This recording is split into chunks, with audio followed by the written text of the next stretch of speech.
O personagem Loki, que começou como vilão no Thor e também fez esse papel nos Vingadores, vai ganhar merecidamente uma série própria daqui a um mês. Antes dele, personagens como Malévola ou Coringa também alçaram o posto de protagonista. Mas afinal de contas, por que a gente ama tanto os vilões e por que eles são tão interessantes? Eu vou falar um pouco sobre isso hoje, então vem comigo.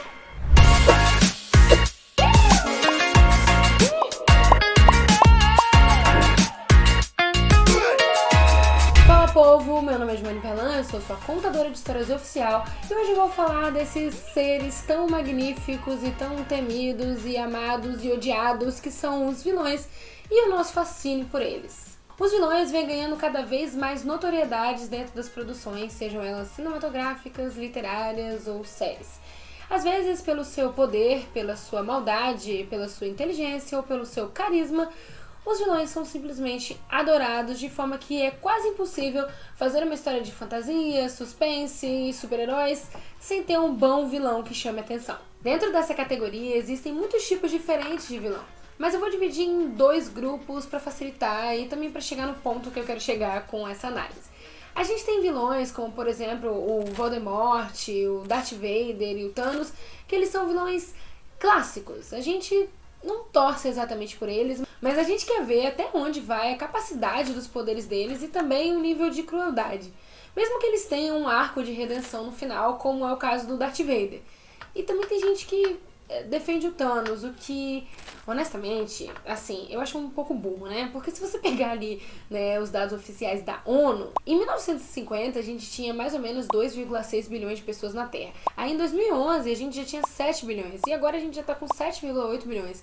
Então pro plano do Thanos dar certo, basicamente ele tinha que fazer essa limpeza de matar metade do povo, pelo menos a cada 50 anos. E seria uma trabalheira do caramba e eu não sei se ia resolver muita coisa.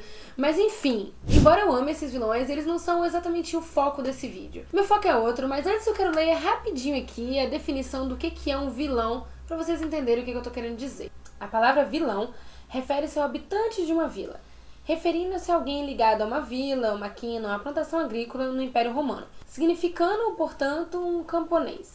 Na Idade Média, o termo passou a equivaler a um não nobre. O significado não nobre, o termo passou modernamente a ser usado para se referir a alguém que pratica atos não nobres ou indignos, como roubo, homicídio ou violação. Interessante, inclusive, o uso da palavra nobre para basicamente quem tem dinheiro.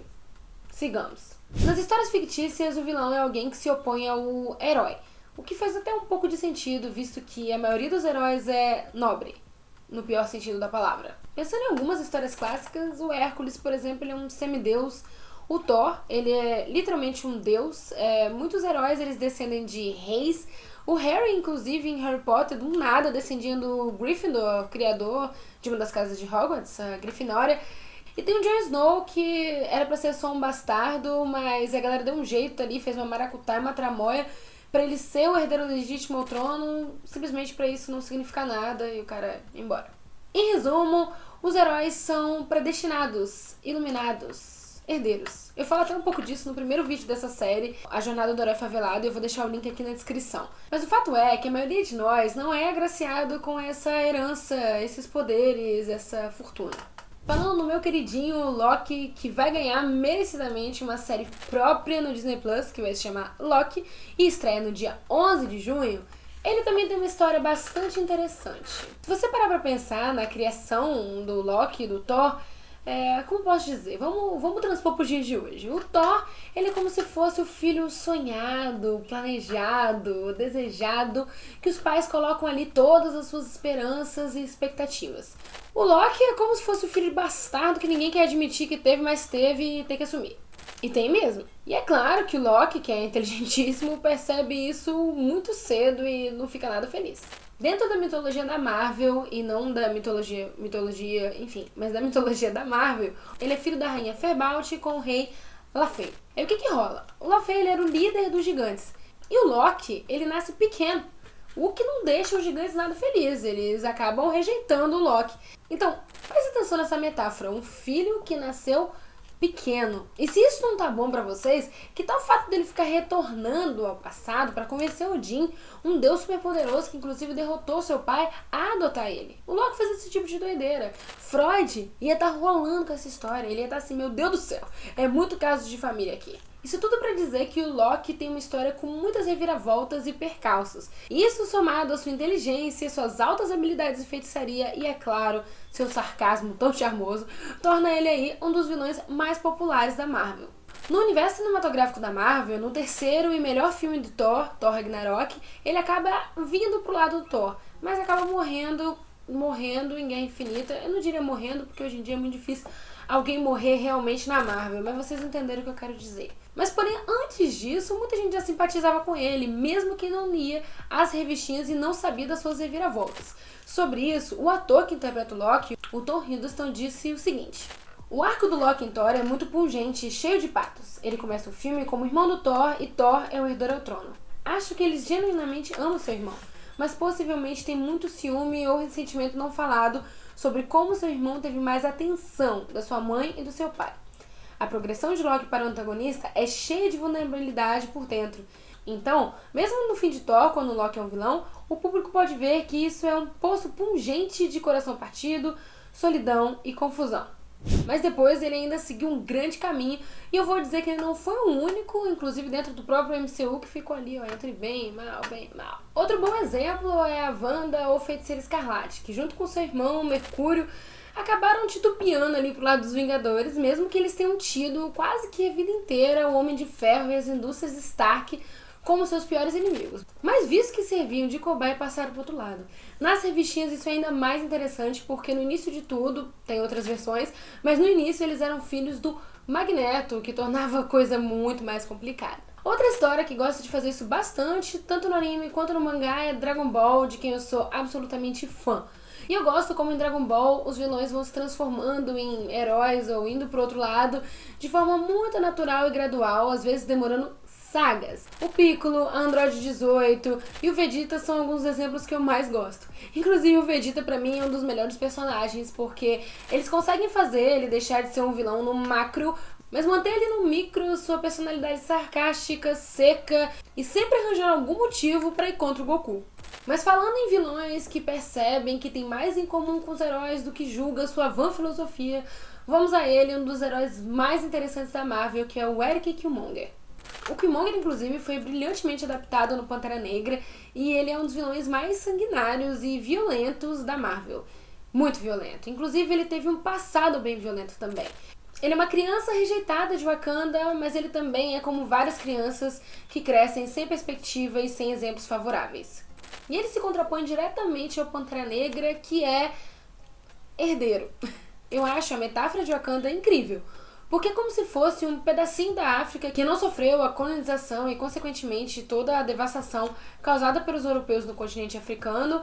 E faz muito sentido que eles sejam ali vistos e chamados de reis e rainhas, já que a África é a origem da humanidade. Tudo isso eu acho muito maneiro e eu queria muito que o Wakanda existisse, mas tem outras coisinhas aí também. O T'Challa não deixa de ser filho de um rei. Alguém que cresceu cercado de amor, carinho e que foi preparado para ser um bom governante e um bom herói. E talvez esse seja um dos motivos pelos quais a gente ama tanto os vilões. Se você pensar no Batman, por exemplo, por mais que o Bruce seja órfão, é notável como ele é privilegiado com relação aos vilões.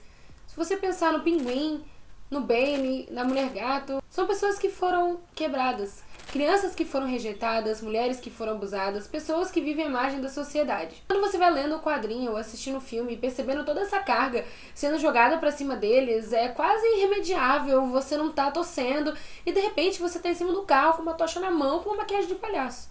A gente acaba amando os vilões que a gente vê em algumas histórias porque eles podem parecer mais humanos e mais próximos da gente do que a maioria dos heróis. Muitas vezes esse vilão ele tá ali justamente para contestar o status quo, querendo para si também um pouco da fatia de bolo, fatia que muitas vezes você também não tem. E os heróis, por mais que sejam maravilhosos, e eu adoro torcer pros heróis também, eles querem muitas vezes manter a ordem estabelecida ou restaurar uma ordem antiga. Talvez seja por isso que, por exemplo, o Sasuke é um dos personagens mais amados de Naruto e que One Piece tenha crescido tanto enquanto anime, mas isso é papo pro próximo vídeo. E falando em outros vídeos, no vídeo passado, onde eu falei ali do queer code e como as pessoas às vezes usam de trejeitos, vestimentas, maquiagens que pessoas LGBTQIA+ usam para representar personagens, mas nunca dizem se esse personagem é ou não é, isso acontece bastante com vilões. E por mais que seja muito problemático que os vilões sejam representados assim e os mocinhos quase nunca, essa foi provavelmente a primeira representatividade que muitas pessoas viram, então imagina o impacto disso na vida de pessoas queer. Era quase que óbvio que em algum momento eles iam torcer para os vilões. E eu acho que esses dois caráteres mostram uma coisa muito interessante sobre os vilões. É legal mostrar eles com características revolucionárias ou transgressoras ou diferentes da maioria. Mas é tão interessante quanto para a maioria dos fazedores de história por aí que eles sejam vistos sempre como vilões. A não ser que abandonem ali os seus objetivos, seu modo de ser e seu modo de viver. Caso contrário, eles podem até aprender alguma coisa com os heróis quando são derrotados, como é o caso do Killmonger. No filme Malévola, a gente tem uma perspectiva diferente. A gente pega essa vilã clássica da Disney e mostra que ela não foi sempre mal. Ela teve muitos motivos e sofreu muito abuso psicológico para fazer as coisas que ela fez. E o filme nos mostra ali que com um pouquinho de compreensão e ajuda das pessoas, ela pode se tornar uma pessoa melhor. Só que aí vem o filme 2, que além de ter um roteiro fraquíssimo, mostra que ela era sim, cruel, e tinha origem de todo o mal dentro dela, e tinha que viver se controlando para não voltar a ser má de novo. Do mesmo jeito que para alguns vilões, como o Killmonger, a única possibilidade de redenção é a morte, para outros é meio que se pôr no seu lugar. Ele não pode usar da violência da mesma forma que o mocinho usa, porque afinal de contas as intenções do mocinho são boas e as dele não. Mas será mesmo? E isso fica muito evidente quando a gente pensa numa história como X-Men, por exemplo, onde a gente tem ali a dualidade entre o Professor Xavier e o Magneto sendo uma metáfora e também foi inspirada na dualidade entre Martin Luther King e Malcolm X. Bom, o Professor Xavier, ele acredita que humanos e mutantes possam conviver pacificamente, desde que conversado e acertado. Já o Magneto, ele passou por coisa muito pior na vida e ele não acredita não. Ele acha que mutantes e humanos tiveram sua relação tão corrompida que é impossível uma paz. Ele quer que os mutantes tenham seu lugar de direito, que inclusive é acima dos humanos, já que segundo o Magneto, eles são uma raça superior aos humanos. Algo que Malcolm X nunca disse e aí que tá todo o problema. É quase impossível representar um vilão com características revolucionárias e daqui a pouco não fazer ele pender pro nazismo ou pro fascismo. E primeiro, eu sei que a maioria das histórias em quadrinho foi criada na época da Segunda Guerra Mundial. Inclusive, a primeira capa do Capitão América, a número 1, foi lançada em 1941 e mostra aí ó, o Cap esbofeteando Hitler e até aí tudo bem. O problema pra mim tá em associar esse caráter contestador que quer mudar algo na realidade com um pensamento racista e segregador como o nazismo. Como se o próximo passo para alguém que quer mudar as coisas é matar todo mundo que representava essa antiga ordem e a gente sabe muito bem que não é assim que funciona. E se a gente olhar bem para a história, é muito mais provável que reis, descendentes e pessoas agraciadas queiram matar as pessoas que querem tirar eles do trono do que ao contrário. E pode ter certeza, eles não vão sair de lá por conta própria. Os reis não acordam simplesmente e percebem que talvez não precise de comprar a sua 10ª torneira de ouro enquanto o povo está passando fome. Geralmente o povo passa uma boa parte do tempo sofrendo, passando fome, trabalhando sem ser remunerado, até que alguém fala, peraí, a gente tem que mudar isso. E quando isso acontece, isso é revolução. E é por causa de revoluções como essa que a gente tem hoje nosso direito de ir e vir, a nossa democracia e a internet, por exemplo. E voltando um pouquinho para o Malcolm X e para o Martin Luther King, os dois têm algo em comum além de lutarem pelos direitos civis dos negros norte-americanos. Eles dois foram assassinados. Então, no fim das contas, não importou muito se o Martin Luther King queria a revolução e os direitos de forma pacífica, ou o Malcolm X achava que a violência poderia ser usada em alguns casos, porque a violência foi usada contra eles, e é mais ou menos assim que funciona. É quase como se a mensagem de algumas histórias quisesse dizer que há um limite para as mudanças e transformações. Tem uma música que eu gosto muito do Chris MC, um beijo, que é o perfil dele para Pineapple, Herói Bandido. Essa música tem uma série de referências à cultura pop, como Star Wars, Luke Cage, Hancock, e tem algumas frases que eu gosto muito. E uma delas é o seguinte: eles gritam, corra, mas se ultrapassar o favorito, eles querem que morra. Em outro momento da música, refletindo sobre essa posição de meio herói e meio vilão que todo negro que ascendeu meio que ocupa, ele diz: Somos o que tememos, mas eu espero que mude. E honestamente, eu também espero que mude. E eu acho que tem algumas coisas mudando, já que alguns produtos culturais têm exibido essas novas facetas. O que eu quero ver é cada vez mais esse perfil contestador e revolucionário nos heróis e não nos vilões, pra variar. Eu queria pedir que, se você gostou desse vídeo, você dê um joinha e compartilhe também com quem você acha que pode gostar desse conteúdo. Esse vídeo faz parte da série A Cultura Periférica é Pop e foi feita com recursos da Lei Aldir Blanc. Valeu, falou!